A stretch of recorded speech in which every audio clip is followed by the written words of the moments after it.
So, welcome to SheBoss. I'm super excited because we're going to talk about someone who has been described in a variety of different ways.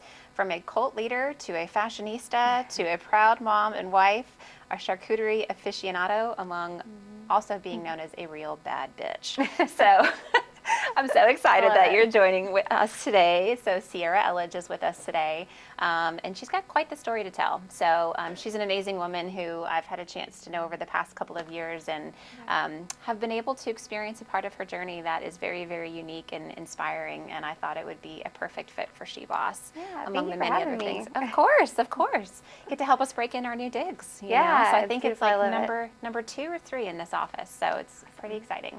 So let's just start off with you just kind of sharing a little bit about, background on yourself and kind of how you got here, where you're from, and a little bit about what's going on in your world, and we'll go from there. Yeah, absolutely. So I actually was born and raised in Huntsville. I've lived a little bit of everywhere across the Southeast, but I went to Grissom, so I'm local, and ended up back here thanks to my husband, who is with the government. So obviously, if you live in Huntsville, you end up back in Huntsville because of the government or space or computers or something, right?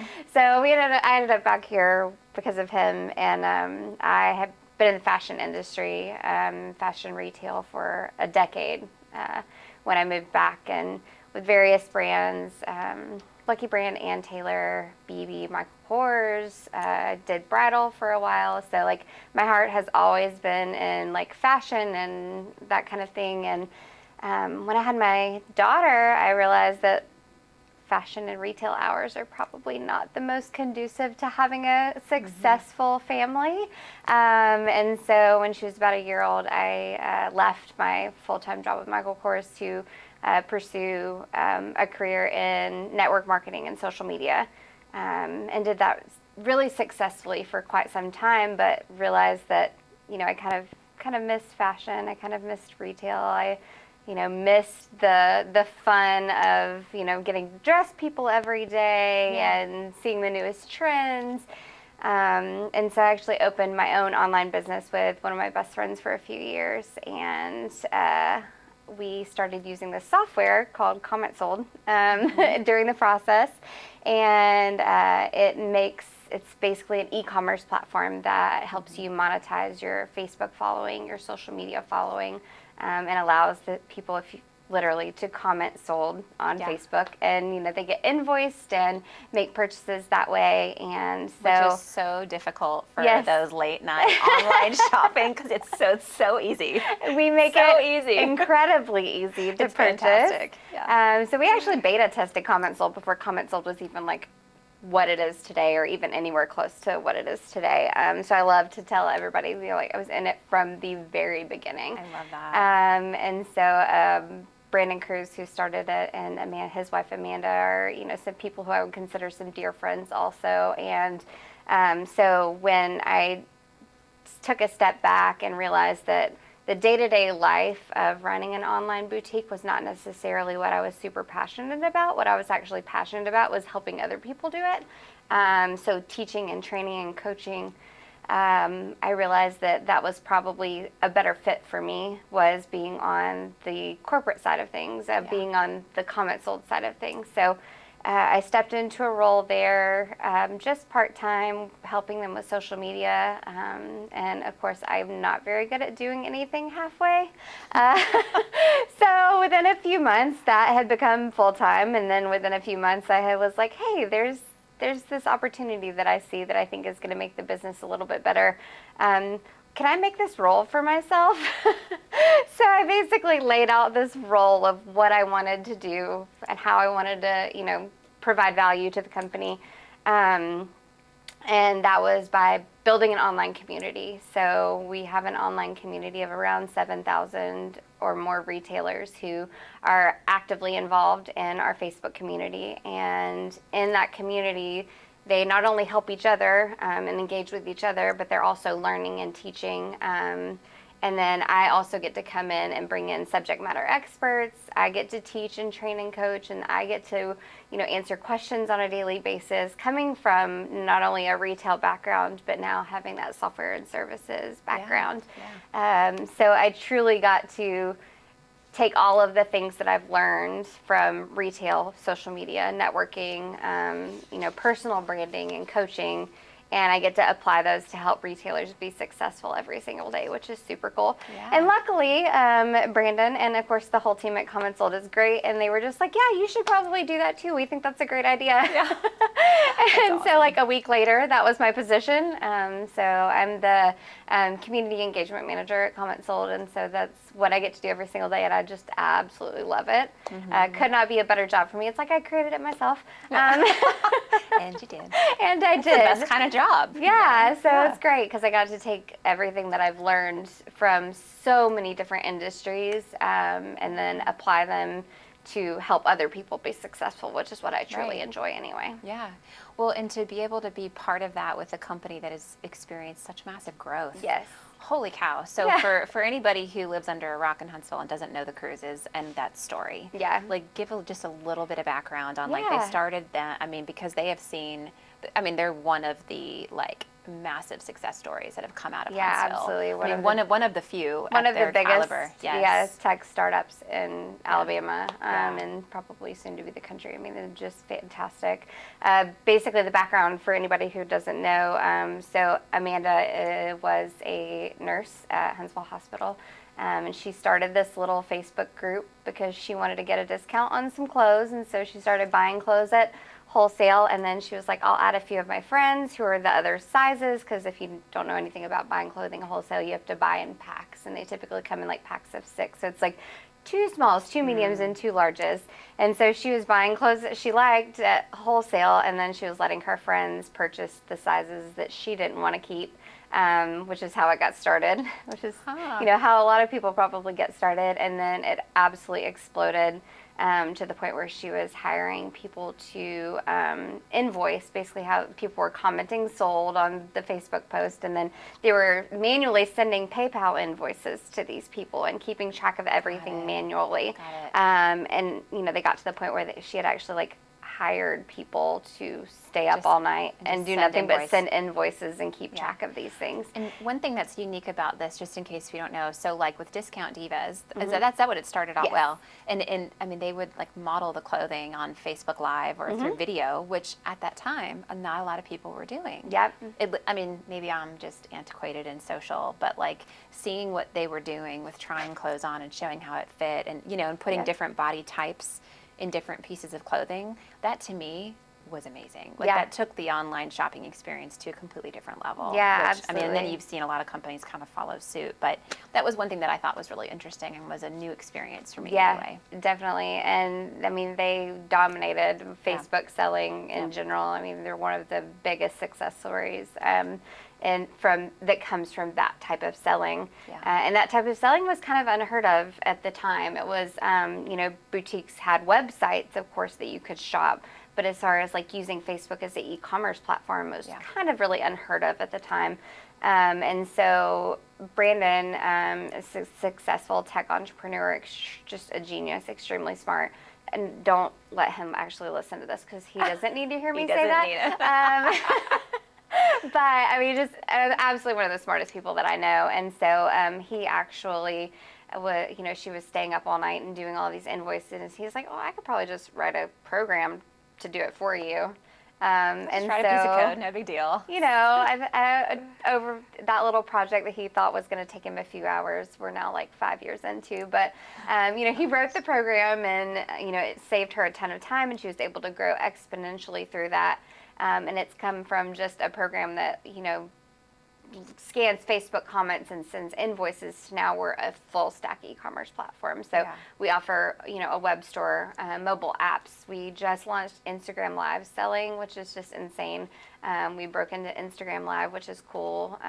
There's some more really neat integrations coming soon that the ink's not dry on contracts yet, so I can't actually talk about them, but some other platforms that people scroll mindlessly hours on end. I think I can guess what that might be. That people will eventually be selling live on as well through CommentSold. So it's really evolved into just this huge thing that, we have thousands of retailers, and some of the biggest names in the boutique industry are using us, which I think is really cool when it break it back down to that community aspect, because in our community of 6,000 or 7,000 people who are actively talking to each other and help each other on Facebook, you see people who got started last month getting advice from these retailers who are doing $1 million a week. Yeah. And they are freely giving advice, and I think it's just a super cool thing to see. That is awesome.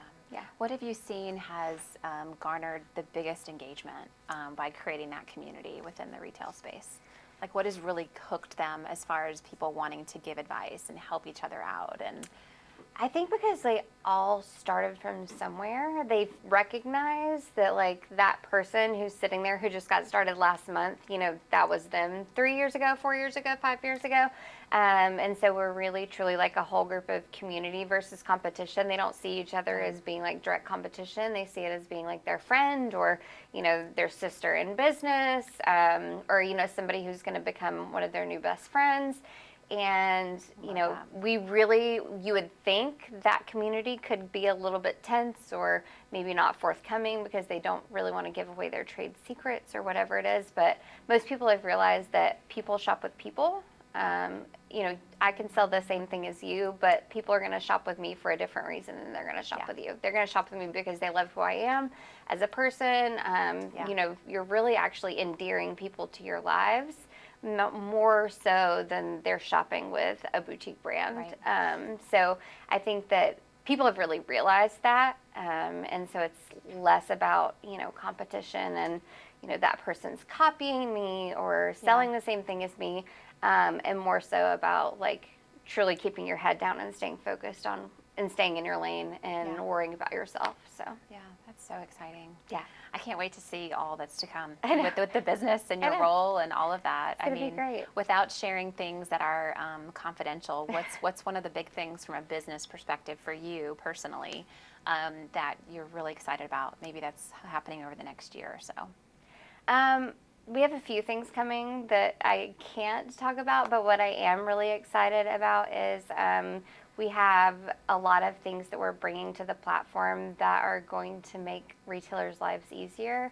So not only are they going to be able to expand their product offering without making bigger investments, we've got some stuff coming for that that's going to allow them to, truly scale their business without having to have the money up front. Yeah. Which I think is something that's huge. just really exciting. Plus, eventually we'll have the ability to make it where, somebody who is wanting to break into the business could do so if maybe they have a massive social media following and this is something that they want to pursue, but maybe they don't want to run the day-to-day in and out of owning a boutique. They're not necessarily excited about all of those parts of it. We have things in the works that will allow them to run a successful business without being so hands-on, which I think is really exciting.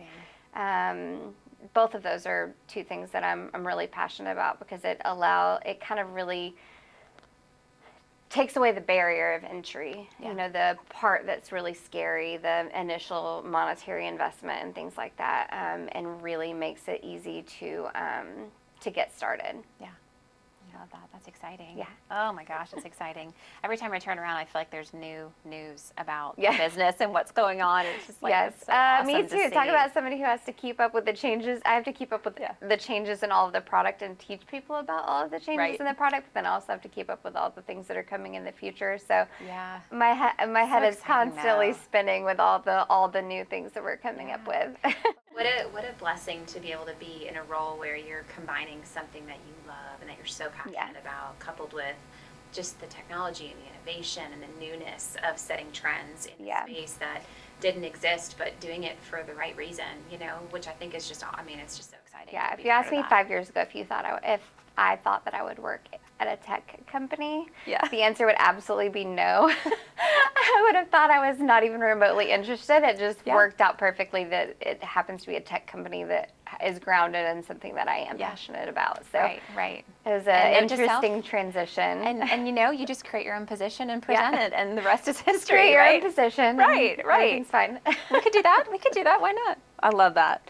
So you, as I mentioned before, one of the things that I You and I are not that close, obviously. We've worked, our paths have crossed in the past a little bit.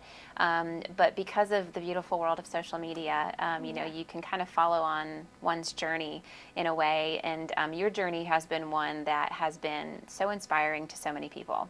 And, even though you and I are not besties, I feel like I know the inner workings of your life and the challenges and the ups and downs. And so I'd like for you to share a little bit about that. I think one of the many things about you is that you, regardless of the scenario that you are in or the environment that you're in, you have become the epitome of inspiration and admiration. But you truly have. I mean, not only for kids, but for women, for couples, for individuals who struggle with things that frankly are outside of their control. And I, loved. I feel weird saying I loved watching this journey, but in all of its, ups and downs, it's a beautiful thing to sit back and watch, frankly, because there's silver linings and there's challenges and there's, all that goes in it. Your public journey and the way that I got to know you was your significant, weight loss journey, which was amazing. You were like the shrinking woman, how every time you kind of saw, and it was the hard parts about that and the ups and downs with that. And, as a woman, men, everybody in between, struggles with that. And I think that there's the theme there that I really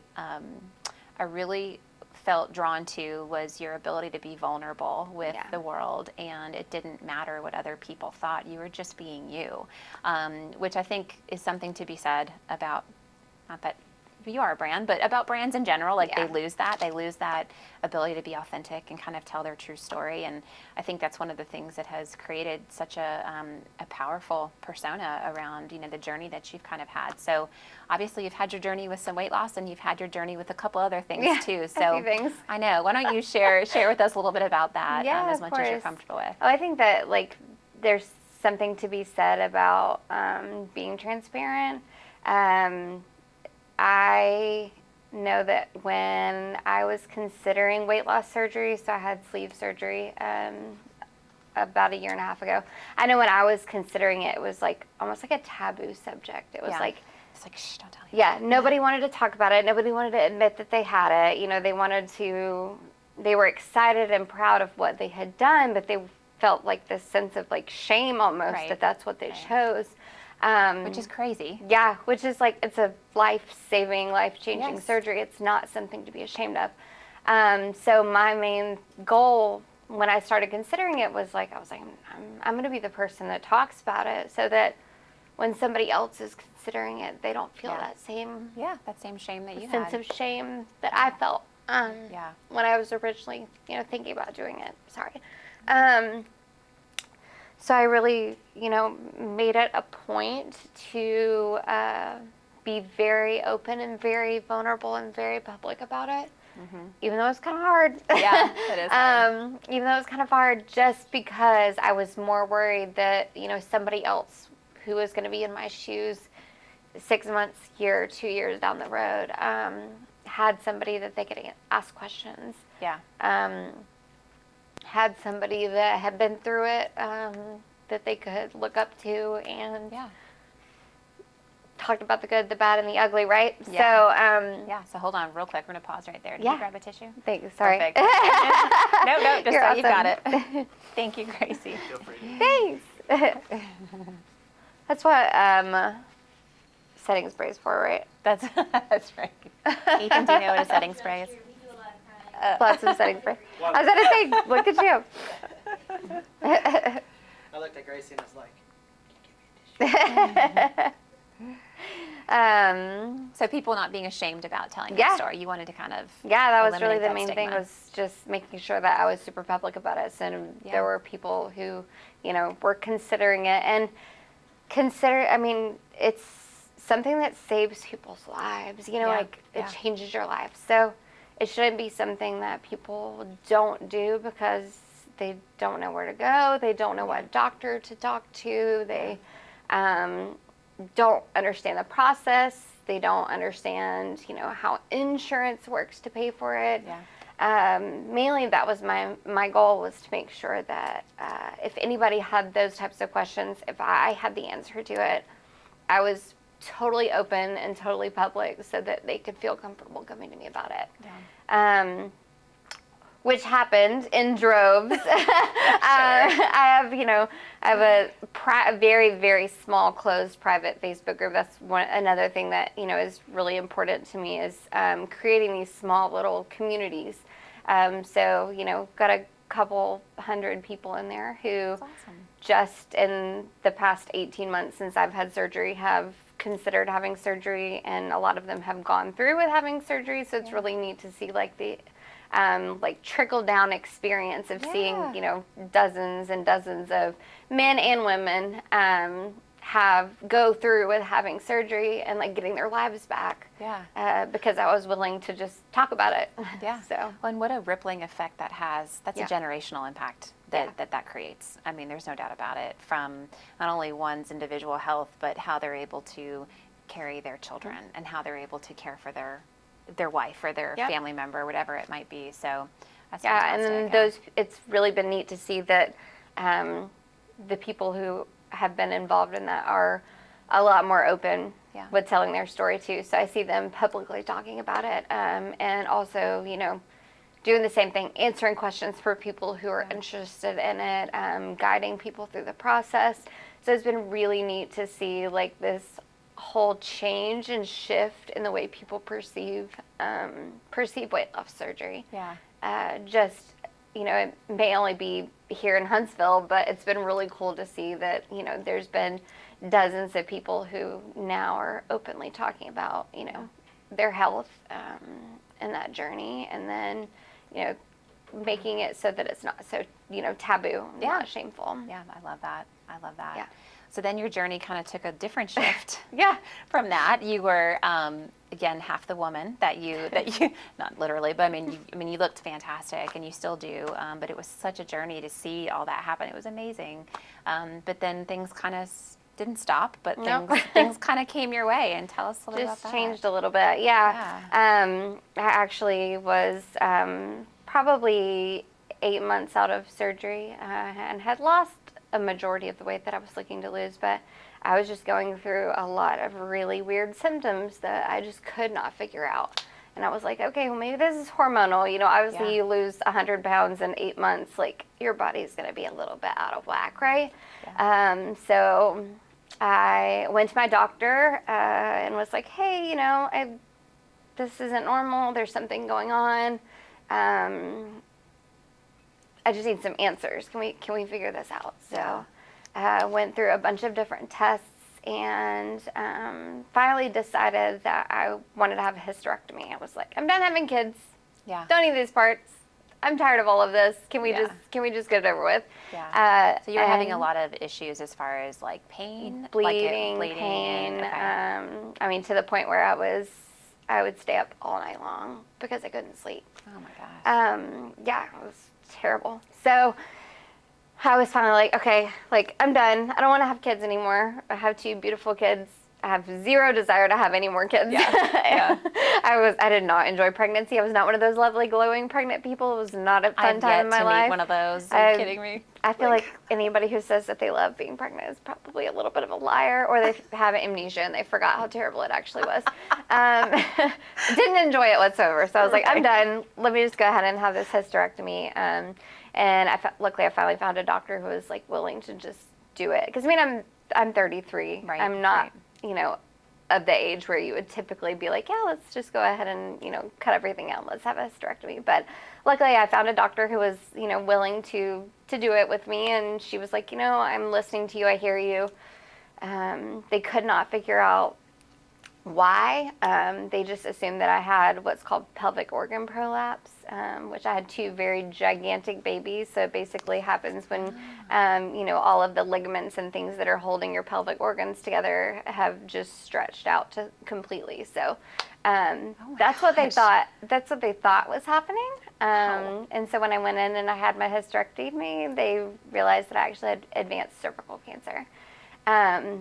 So I found out when I woke up from surgery, my doctor was like sitting in the room with me, and I was like, "This is probably not the best sign." Right. I don't think doctors usually hang out in the recovery room. This is probably not going to be, you know, a good time. And so she kind of, you know, told me what she had found, and that she's like, you know, I can't say for sure until we get pathology back, but this is what I think is happening. Yeah. And I just want you to be prepared. And I was like, okay, she's very straightforward. I'm super straightforward. I'm like, don't sugarcoat it. Just tell me what's happening, you know, whatever. So dealt with that, got home, got recovered. And then of course, 2 days later, she called me back, and pathology had confirmed it. But then the crazy part, and what was probably the hardest part of the entire journey, which is crazy once I look back and I look at everything that I've done and all of the treatment that I've gone through, the hardest part was truly waiting. Yeah. I had to wait a month before I could even have a PET scan because I had just had surgery, and they wanted you to heal completely from surgery to be able to get an accurate scan. Oh so my I had to gosh. wait 4 to 6 weeks from surgery to my PET scan to figure out like how bad things actually were. Oh my gosh, I can't even imagine what your mind As a must have control been freak, racing. that was the hardest part of I am everything. Sure. I am sure. Because I love being in control, as I'm sure most type A women do. You know, we do not like waiting. We're not very patient. Mm-hmm. I'm not very patient. I don't like waiting. I don't like feeling like I'm not in control. So yeah, I waited about a month, had my PET scan, and then when I got my results, it had my cancer had spread into my lymphatic system. So it was I was stage 3C, which is basically as bad as it gets without you, you know, having spread to like far distant places like brain and to where other really organs and things like that. Yeah. So there was still treatable. Was what they threw out there. They didn't necessarily give me curable as a hope, but they gave me treatable as a hope. So that's what we were going for. Yeah.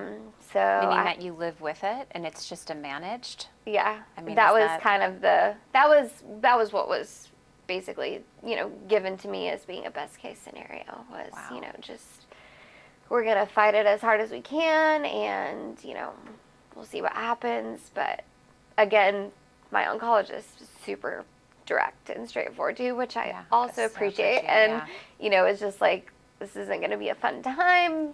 Here's our plan. And so I immediately started radiation and chemo. And so I went. My first round was 6 rounds of chemo once a week, and then I had 33 radiation treatments 5 days a week for over a month. Yeah. So I was at the doctor, I mean, every single day, Monday through Friday for about 2 months.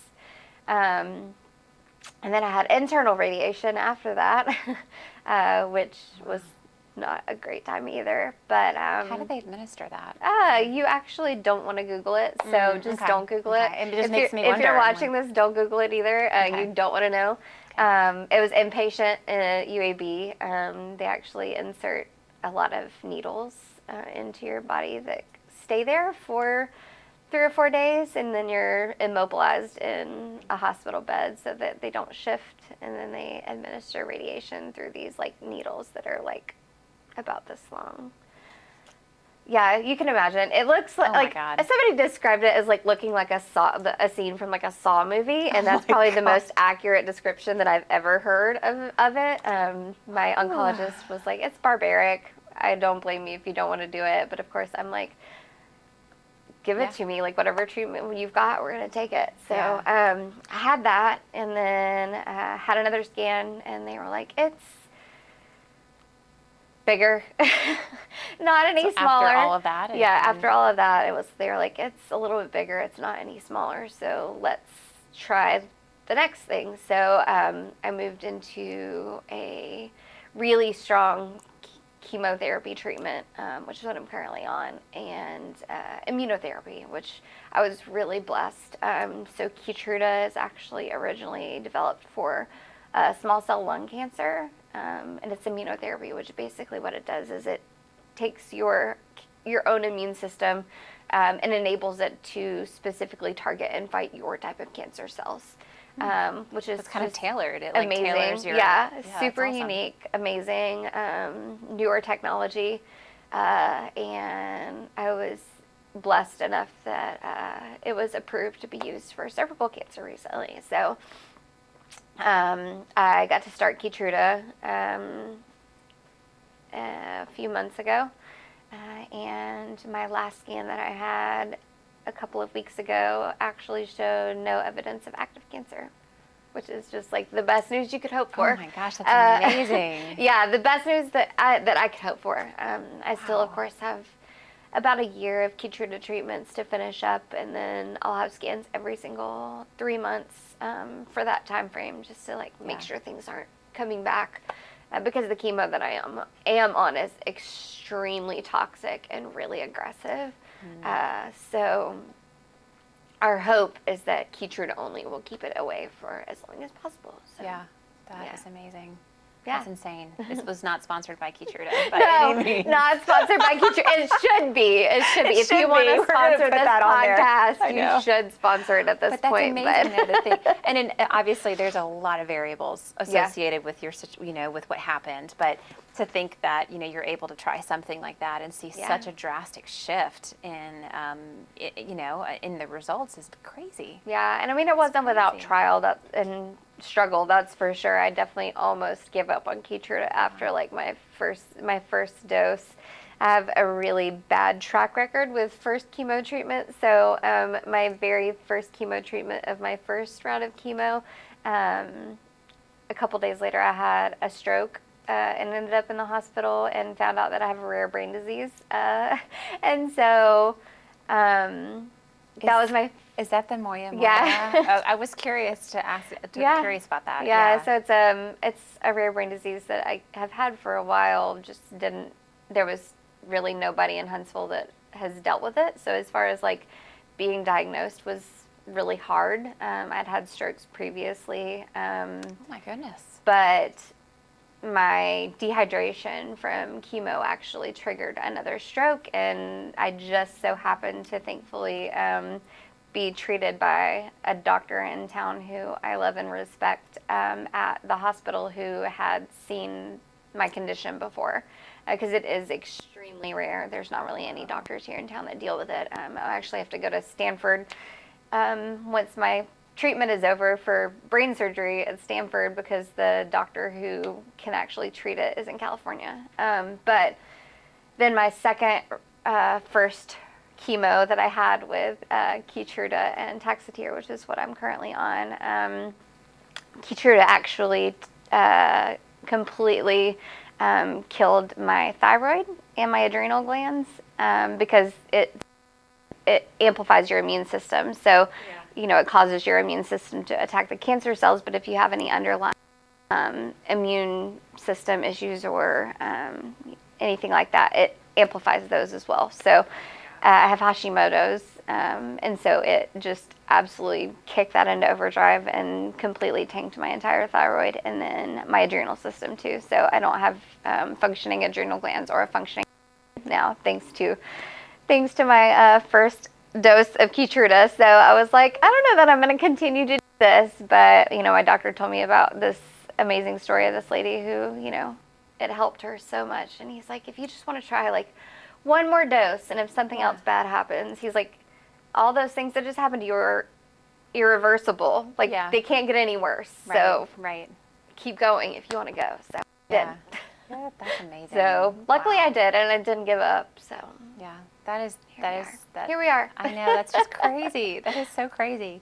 And to think that you've gone through all of this, and you're 33 years old and have had these experiences. And so, I mean, I'm a mom, you're a mom. I'd be curious. I mean, your kids are little. So to see, just to see their, superhero kind of go through this journey and see the strength and, the unity that comes with the family component of that. So talk a little bit about that and how they've been through all this. It's been, honestly, we have done our best. Like, that's been the hardest thing, is like making sure that their lives haven't been impacted. So I still made it to every single, out of town cheerleading competition. Yeah. Went to all of them. And your daughter's a big cheerleader, yes, right? Like, even that's Ciera's life. At this I'm point. like walking around Indianapolis and like hopped up on painkillers, and all of that kind of stuff. Just where I'm gonna make it. Rescheduling chemo treatments to make sure that we didn't miss our family beach trip, and they helped me shave my head. I love that. But they thought it was because I dyed my hair blue and I wanted to have my red hair back. So we kind of, they're 8 and 5, so not quite at the age where you want to explain. Yeah. All. Yeah. So that's hard to comprehend at that age. Yeah. Yeah. But they do know that mommy is really fun and really impulsive, and so She's when just gonna shave her head. I dyed my hair navy blue, they were like, "Oh, that's so cool!" And then my son was like, who's 5, was like, "Mommy, I really missed your red hair," and I was like, "You know what? I miss my red hair too." I was like, "But there's only one way to get it back. We've got to cut all of this off, and then when it grows back, it'll be red." Right. I'm sure my daughter, who's 8, probably does not fully believe that, but yeah. Well, and I will say, for what it's worth, you have the best hair. Like, I you have am the ready best for hair. it to be back. I'm I have like these little like baby sprigs that we call it. So in the chemo world, we call them chicken feathers, because when your hair grows back, it looks like baby chick's feathers, like that fluffy little like hair. It doesn't look like hair in the beginning. So I have chicken feathers right now. Yeah. But I can at least tell that it looks like it's going to possibly come back and still be red. So I'm really excited about that. That's good. That's good. Do you have to keep shaving it throughout chemo, do you think? No, Okay. no. So I only shaved it twice. And what a lot of people don't know is that like shaving it is a choice. I did not have to shave it, but losing your hair is very painful. So it's actually, your scalp hurts. And so that's the reason people shave their head. You don't really just have to shave your head. Your hair will fall out, like my hair fell out. But I shaved it to relieve the pain, because the like follicles of your hair actually physically hurt. And so the weight of your hair is really painful. And then like sleeping on it. So like sleeping on it when it's falling out, it hurts because like the friction. So it was, I don't have to continue to shave it because there's just nothing there. So I don't have anything. I haven't shaved it in a couple of months. It just doesn't grow back right now because of the chemo treatment that I'm on. Gotcha. So I did not know that. It would. I thought it was just because your hair just fell out. Yeah, a lot of people it starts to something. Fall out in chunks and they want to do it, but it is actually, for me, it was like a pain thing. I have thick hair, so I had a ton of hair. So even as it was falling out, I still looked like I had hair, but it was really uncomfortable, and I was just like, this is one less thing that I want to deal with right now. So I was just like, let's just go ahead and shave it all off. So John and the kids just they thought it was hilarious that they got to hack away at my hair with scissors. I'm sure they will forever remember that. They had too. the best time. We took tons of pictures. They thought it was hilarious. And so that was kind of one of the ways we were able to turn it into something fun when it could be something that isn't really a fun time. Yeah. And again, I mean, your kids are going to remember that moment. When they get older, they'll know what that moment represented. But I think during a time that could have been devastating for you was joyful for them. Yes, it was. It was a really good time. Yeah, that's amazing. So this journey has obviously taught you a ton. You've been through a lot. You've been hell and back, I would say. I mean, that's a pretty fair assessment. That's fair. It's been pretty hard. The whole needle saw thing, I'm like, that's what I would call it. Again, don't Google it unless you want I'm not going to. Okay, great. I believe I'm not going to. But I think out of this journey, you've been able to sort of turn this into something that will leave a lasting legacy, hopefully well beyond the journey that you yourself have had. So talk just a little bit about the next initiative as it relates to your fight against cervical cancer.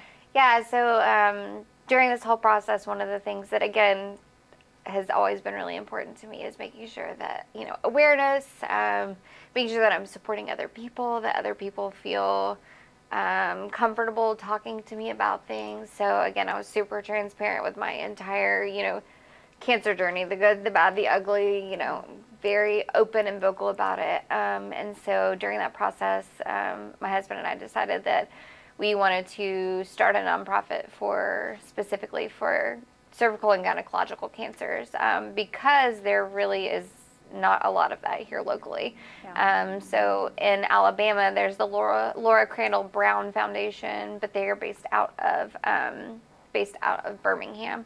And they typically are very focused on ovarian cancer. A lot of GYN cancer foundations are ovarian cancer based more than cervical cancer based, which we gotta all work together, because we all have, the same mission and same goals. But, we wanted to start one of the first ones that was truly about cervical cancer. So we started Her Fight Foundation, and our main thing is we are going to be putting together chemo care kits for women who are going to be starting chemotherapy. Because I had no idea what I was walking into. Yeah. It was like deer in the headlights. When you probably feel like you're the only one, too, during that moment. And luckily I had some really great friends who were had gone through something similar, or who knew somebody who had gone through something similar, and they were like, here, I'll send you all these Amazon things that you should probably get. And of course I was like, I'll buy them all, sure, here, blankets and icy hands. And I'm like, I don't know what I need these icy hands for, these icy feet for, but I'll figure it out. Certain types of lotions and certain types of chapsticks and things. Like, there's so many things that you can use that you don't even think about. And you're not prepared, whatsoever. And I'm lucky that I have, the means to make those purchases, right? But not everybody has that.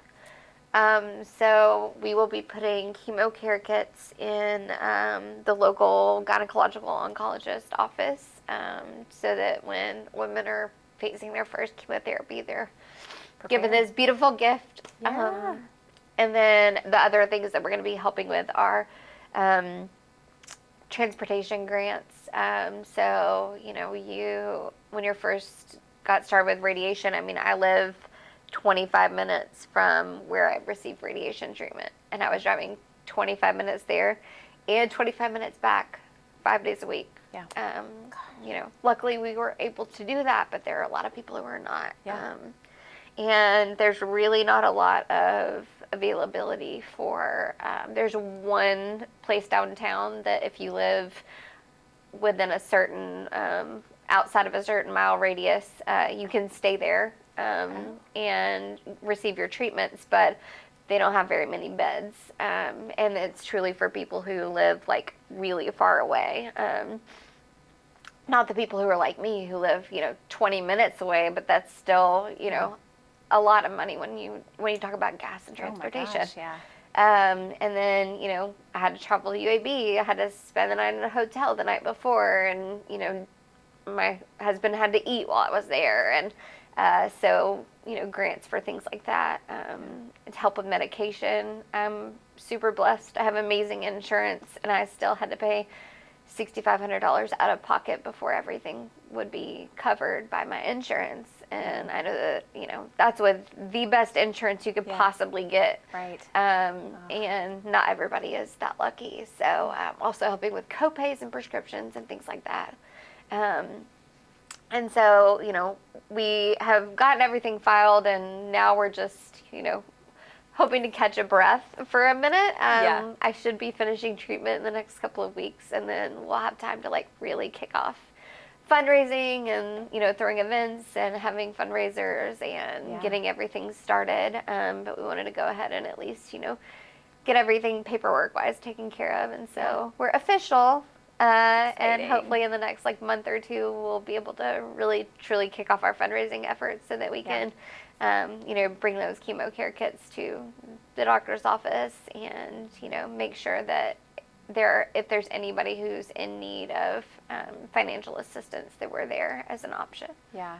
Well, and you didn't mention this, and I don't mean to put words in your mouth, but It's of okay. course I feel like there's a big community discussion and initiative coming alongside that too. Yeah. Where you're pulling individuals together and families together who haven't been through this experience Yeah. before as a means of camaraderie and just Yeah. discussion and, Yeah, they have it's what's called a Teal Warriors program at my doctor's office at Huntsville Hospital, and it's basically for anybody who has had gynecological cancer in their families, and they do a fantastic job of putting together events and getting patients to meet each other, but there's always room for more people in the community, and getting connected, and maybe that's not their scene, right? Maybe getting together and going to a hair salon and having a party is not where they are mentally, and that's okay. So being able to connect people who've been through the process to people who are currently undergoing it. I've had lots of people reach out to me because either they've had scares and they want to know a little bit more about my diagnosis story, or they had family members diagnosed and they just want to know how best to support them. Yeah. So Well, and that it's been itself wonderful. is such a huge resource, just to know that you have someone there that can help answer questions. Yeah, I mean, I had somebody who was fantastic for me, a friend of mine who I've been friends with for a long time. She has ovarian cancer, so a little bit different, but she's been my person. So I'm sure. Wow. Yeah. That's amazing. It's be great to be that person for somebody else. Yeah. So Her Fight Foundation, can people get involved? Can they go to a website yet and just figure out how to get engaged when you guys are actively? Best place right now would probably be Facebook. Okay. So we have a Facebook page. As far as website, we haven't gotten there yet. Okay, but it's okay. We'll link everything in the notes to the Facebook page. So that's exciting. Well, we're definitely going to follow your journey, and we'll celebrate your success from over here. It's just been amazing. But thank you so much for sharing your story. Yeah, of It's course. been awesome. Thanks for I think having the biggest thing is that I love, again, we started this before we started filming, but the least interesting thing about you is the fact that you've gone through cervical cancer. What's more interesting is your desire to inspire and motivate and be such a phenomenal resource to other people, and open yourself up and be vulnerable, because I think the team knows this. We've talked about it a million times, but that's, I think, when you really can truly grow. Yeah. And people around you can really resonate with you and understand things in a totally different way when you're just kind of being yourself. And, it's also, I mean, a great opportunity to, find other avenues of, either branching out into other things, or that's something that I found is I have created these really small pockets of communities, but they all overlap in some way, right? Yeah. So, the friends who I built from network marketing, now they follow along on a different journey. And then the friends who I made through sleeve surgery, now they're with me through this next journey too. Yeah. So I've just been able to accumulate friends and connections, which has just been fantastic. And I think that's something that people can do, but businesses can do also. But it really truly does take being transparent and putting your whole self out there, even though sometimes it's not the prettiest. That's okay. Or the most fun. But That's all right. But you know what? People are going to be able to relate. In every stage that you are. You know what I mean? So I think that you're not speaking to everybody. You're speaking to certain people who can relate on certain levels, and you've done just that. So kudos to you. Thanks. Yeah, I should be very proud of everything that you've achieved. I know your kids are definitely in awe of what you've done. So much more to come. Yeah, it's exciting. Awesome. Thank you guys so much for tuning in. I really appreciate your time. Yeah, thanks for having me. Yeah, awesome. I realized we didn't do this over a cocktail.